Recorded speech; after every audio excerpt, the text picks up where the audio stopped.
Hello बच्चों, कैसे हैं आप लोग?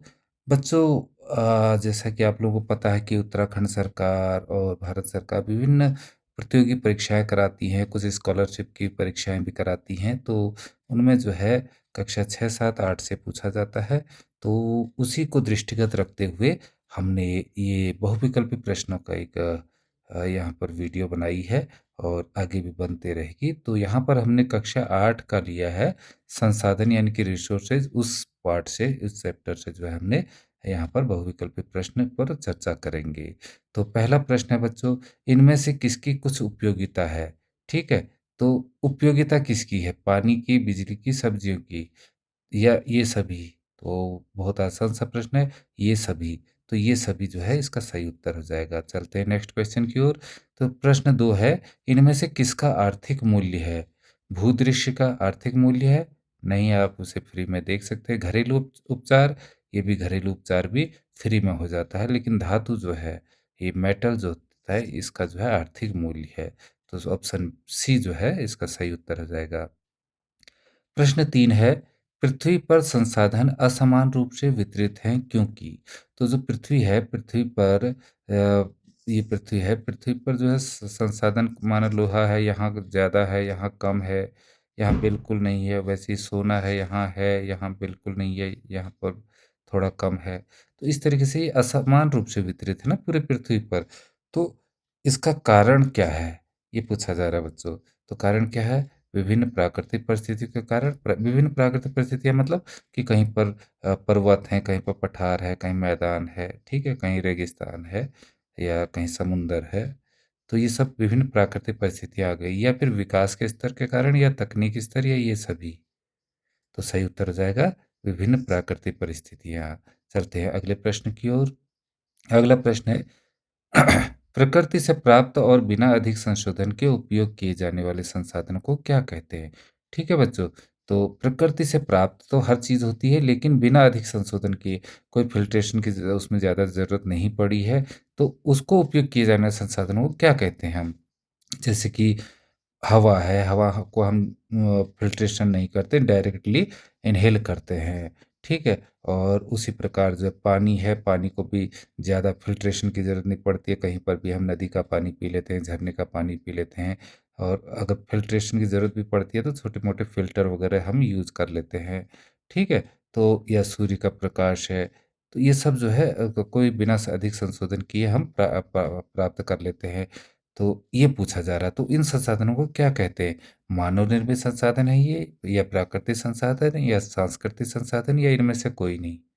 तो बच्चों ये कहलाते हैं प्राकृतिक संसाधन। तो option B is the right answer. चलते हैं नेक्स्ट क्वेश्चन की ओर। क्वेश्चन 5 है, संसाधनों के वर्गीकरण के आधार हैं। तो संसाधनों के वर्गीकरण के आधार क्या हैं बच्चों? ठीक है, इनको कैसे क्लासिफाई किया गया है? विकास और उपयोग का स्तर, या उत्पत्ति, या स्टॉक और वितरण, या ये सभी? तो सही उत्तर क्या हो जाएगा?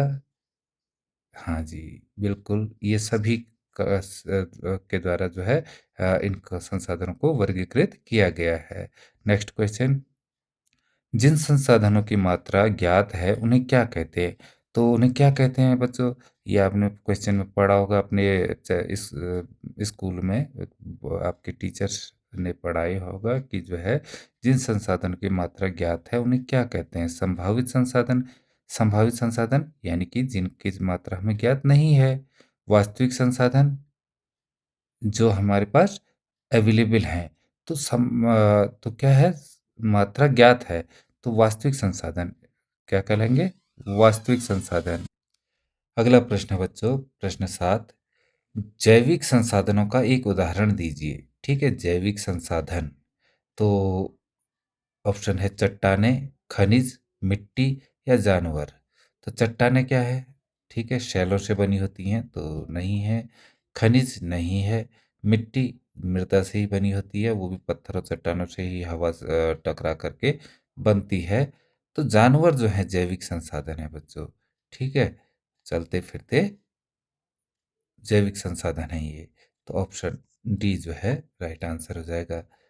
चलते हैं नेक्स्ट क्वेश्चन की ओर। कोयला एक उदाहरण है, किसका उदाहरण है? नवीकरणीय संसाधन का, गैर नवीकरणीय संसाधन का, मानव संसाधन का या संभावित संसाधन का?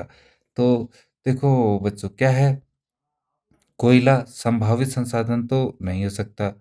क्यों? क्योंकि जो है वो हमारे पास वास्तविक संसाधन के रूप में है। मानव संसाधन नहीं हो सकता क्योंकि कोयला जो है मानव द्वारा तो बनाया नहीं गया होता है। और उसके बाद नवीकरणीय संसाधन इसको जो है रिन्यूएबल नहीं किया जा सकता है ना? तो रिन्यूएबल नहीं किया जा सकता और नॉन रिन्यूएबल संसाधन एक बार खत्म हो गया तो खत्म ही हो जाता है, तो ये गैर नवीकरणीय संसाधन हो जाएगा। सही उत्तर जाएगा ऑप्शन बी। चलते हैं नेक्स्ट क्वेश्चन की ओर। प्रौद्योगिकी किसका उदाहरण है? प्रौद्योगिकी किसका उदाहरण है? तकनीकी यानी कि जो टेक्नोलॉजी है आपकी वो किसका उदाहरण है?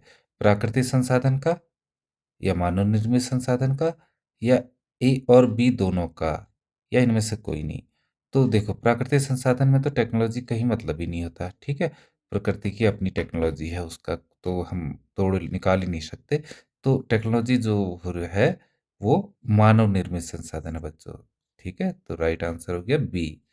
अगला क्वेश्चन, संसाधनों का सावधानीपूर्वक उपयोग करना और उन्हें नवीकृत करने के लिए समय देना क्या कहलाता है? ठीक है? तो मतलब आपको सतर्कतापूर्वक यानी कि उनका उपयोग करना है संसाधनों का और उन्हें रिन्यूएबल करने के लिए और रिसाइकिल होने के लिए मौका देना है, समय देना है, तो वो क्या कहलाता है? संसाधन ह्रास कहलाएगा या संसाधन संरक्षण या संसाधन प्रदूषण या इनमें से कोई नहीं? ह्रास तो लॉस होता है, तो ये तो गलत ही हो गया। संसाधन संरक्षण, ठीक है? तो ये हो जाएगा सही उत्तर बी। चलते हैं नेक्स्ट क्वेश्चन की ओर। अगला क्वेश्चन है बच्चों, संसाधनों के उपयोग की आवश्यकताओं में संतुलन बनाना तथा भावी पीढ़ी के लिए उसका संरक्षण करना क्या कहलाता है? क्या कहलाता है? विकास कहलाता है या अवमूल्यन या सतत विकास या ये सभी?